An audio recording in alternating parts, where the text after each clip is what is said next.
আসসালামু আলাইকুম রহমতুল্লাহ বারাকাতুহু। আমার দর্শকবৃন্দ, আমি এই মুহূর্তে আপনাদের সামনে তালিবুল ইলমদের কয়টি বিষয় জরুরি ইলম অর্জনের জন্য এই বিষয়ে একটি শের আপনাদের সামনে আবৃত্তি করব। আশা করি আপনাদের ভালো লাগবে। আলা লা তানালুল ইলমা ইল্লা বিসিত্তাতিন, আলা লা তানালুল ইলমা ইল্লা বিসিত্তাতিন, সাউনাব্বিউকা আন মাজমুইহা বিবায়ানিন। ذكاء وحرص وإصطبار وبلغة وإرشاد أستاذ وطول زمان، وإرشاد أستاذ وطول زمان। শায়র বলেন, ছয়টি বিষয় ব্যতীত ইলম অর্জন করা সম্ভব নয়। এক নাম্বার হচ্ছে যাকাউন,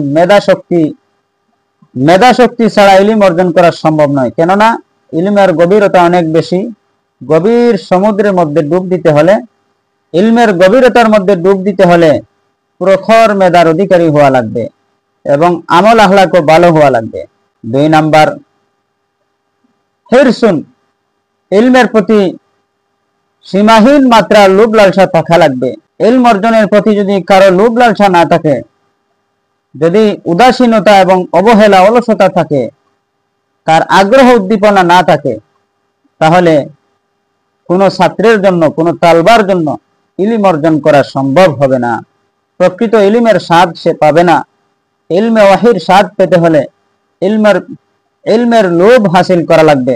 ইলমের লোভ হাসিল করার গুণ তার অন্তরের মধ্যে বদ্ধমূল করা লাগবে। তিন নাম্বার হচ্ছে ওয়া ইস্তেবারুন, ধৈর্য শক্তি থাকা লাগবে। চার নাম্বার হচ্ছে অবুলগাতুন, এবং ইলম অর্জন করতে কিছু টাকা পয়সারও প্রয়োজন আছে। সেই পর্যন্ত অর্থ করি টাকা পয়সা যদি জোগাড় করতে না পারে, তাহলে সে ইলমের সীমাহীন গভীর সমুদ্রে পৌঁছতে পারবে না। কেননা ইলম অর্জনের রাস্তায় চলতে গেলে কিছু টাকা পয়সারও দরকার আছে। পাঁচ নাম্বার হচ্ছে ও ইরশাদ উস্তাদিন, আসাতিজায়ে কেরামদের দিক নির্দেশনা অনুযায়ী তালিবুল ইলমরা তাদের ছাত্র জমানা পরিচালনা করবেন এবং পড়াশোনা করবেন। উস্তাদের পরামর্শ অনুযায়ী নিজের জীবন পরিচালনা করবেন, বিশেষ করে ছাত্র জমানা। অতুল জামানি, ছয় নাম্বার হচ্ছে দীর্ঘ সময় ইলম অর্জনের প্রতি ব্যয় করতে হবে। দীর্ঘ সময় ইলম অর্জনের পিছনে ব্যয় করতে হবে। কিছুদিন পড়াশোনা করে 2-3 ক্লাস, 4 ক্লাস, 5 ক্লাস পড়াশোনা করে যদি ইতি টানা হয়, তাহলে ইলমের স্বাদ পাওয়া যাবে না।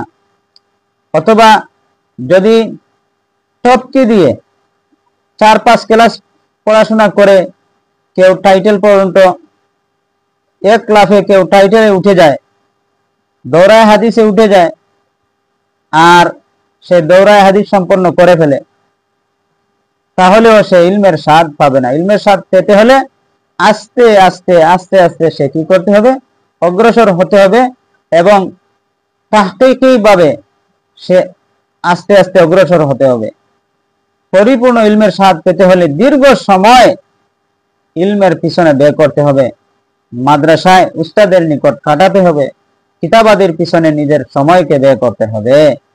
আল্লাহ পাক এই শেরের অনুবাদ অনুযায়ী আমাদেরকে চলার জন্য তৌফিক দান করেন। বিশেষ করে তালিবুল ইলম ভাইয়েরা যারা আমার ভিডিওটি দেখবেন, আমি আশা রাখি আমার ভিডিওটি আপনাদের কাছে ভালো লাগবে।